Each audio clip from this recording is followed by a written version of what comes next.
So here's my Starlink router. It's raining outside.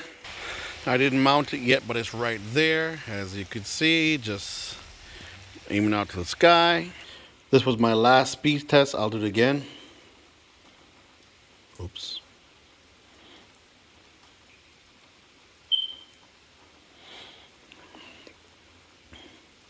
So usually I get 150. Okay, here's a different app. Let's try this one. And again, usually I get like, when it's sunny, I get 150. Yep. Look at the ping. I'm going to go back to using their app again.